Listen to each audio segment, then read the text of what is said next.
আলাইকুম, কেমন আছো সবাই? আশা করছি ভালো আছে। আল্লাহর রহমতে আমিও ভালো আছি, আলহামদুলিল্লাহ। চলো আজকে পিঠা বানাই। তো এখানে 2 কাপ চাউলের গুঁড়া লয়ে লইছি, স্বাদ মতন নিমখ দিয়ে দিলাম, আর 2 কাপ চাউলের গুঁড়ার লগে পানি দিয়ে দিতেছি 6 কাপ। তো 6 কাপ পানি দিয়ে সুন্দর করে মিক্স করে দিয়ে আমি একদম গুল্লা যাতে চাউলের গুঁড়াটা। তার সামনে আইতেছে ঈদ, এইভাবে সুন্দর মতো সহজভাবে পিঠা বানাইয়া একদম বয়ম বইরা রেখে দিতে পারো। তো সুন্দর করে গুলাটা হয়ে পড়ছে, এখন গ্যাসের উপরে কড়াই রেখে একদম এই চাউলের গুলাটা দিয়ে দিলাম। তো দিয়ে সুন্দর করে 2-3 মিনিট সময় একদম জাল করে লই, পাগাওয়াই লই, মানে একদম যাতে চাউলের গুঁড়াটা সুন্দর মতো হয়ে পড়ে। তো ফল্লাই যে দেখো গুটলির মতন দেওয়া যাইতেছে, কিন্তু গুটলি থাকতো না, একদম বালির মতন সুন্দর হয়ে যাব, একটা পেস্ট হয়ে যাব। তো এই দেখো কত সুন্দর হয়ে পড়ছে, মানে সিদ্ধ হয়ে পড়ছে আমার চাউলের গুঁড়াটা, বালির মতন হয়ে পড়ছে, একদম একটাও দানা নাই।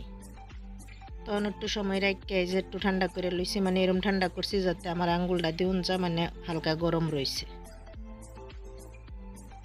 এর মধ্যে আমি একটা সয়াবিন তেলের প্যাকেট লইছি, সয়াবিন তেলের প্যাকেট দেওয়া যত সুন্দর সুন্দর পিঠা বানান যায়। তো আমি সুন্দর করে বড়াই লইছি প্যাকেটটার মধ্যে, আবার সেই গুলাহানি আবার এই গুইরা থয়ে দিছি যাতে ঠান্ডা না হয়।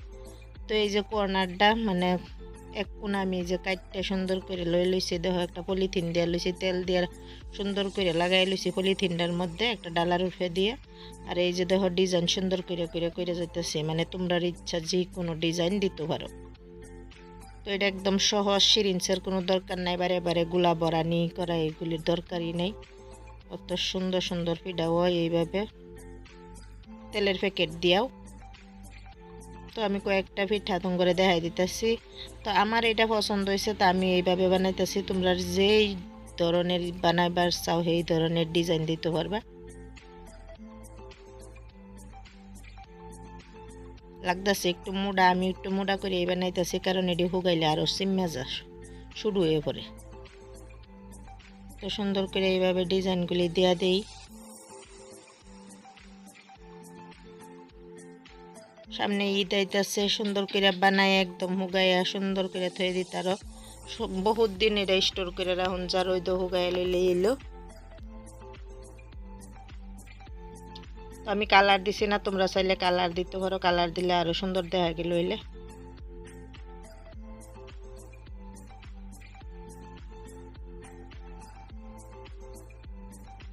বহুত রকমের ডিজাইন আছে, যে কোনো ডিজাইন তোমরা নিজে নিজে চয়েস করে বানাই লইতারো। তো এই আরেকটা ডিজাইন দেখাই দিতেছি। তো কত সুন্দর মতে 2 কাপ চাউলের গুঁড়া দিয়ে অতগুলি পিঠা হয়ে পড়ছে, আর জলদি হয়ে পড়ছে। সিরিঞ্জটা অত জলদি হইল নইলে, আর কত সহজ। এই দেখো অতগুলি পিঠা হয়েছে আমার। ওখান সুন্দর করে আমি রোদ দিয়ে একদম শুকাই লই। আমি একদিনের রোদ, আজকালের রোদ একদম শুকাইয়া যা। তো অল্প সময় রোদ দেওয়ার পরে উঠে একটু ড্রাই হয়ে পড়ছে, মানে হুগাই গেছে। আমি যে আবার পাল্টাই দিতেছি যাতে সুন্দর করে আবার নিচে দাও সুন্দর হয়ে হুগাই আই। তো এই যে একদিন পুরা রোদ দেওয়ার পরে দেখো সুন্দর করে হুগাই পড়ছে। তো আমার একটু দেরি হয়ে পড়ছিল, ওটা নিয়ে অল্প ভাঙ্গা গেছে। তো কয়েকটা বাজ্যা আমি তুমি করে দেখাই দিই। দেখো কত সুন্দর হইয়া ফুলে, আর বহুত সফট ও মুসমুসা ও কুরকুরা ও, খায়া বহুত মজা লাগে। তো আরও কয়েকটা বাজ্যা তোমরা দেখাই দিতেছি।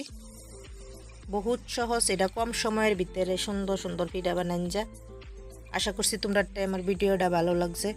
যদি ভালো লাগছে তো একটু সাপোর্ট করবা, লাইক করবা, শেয়ার করবা, কমেন্ট করবা, সাবস্ক্রাইব করবা। তো দেখো কত সুন্দর পিঠা ভাজা হয়ে পড়ছে।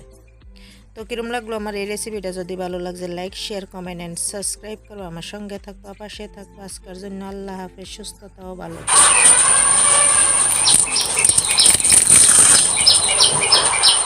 আমি শব্দটা শুনাই দিলাম, পড়লা ভিডিওর ফার্স্ট টাইমেও শব্দটা শুনাই দিলাম।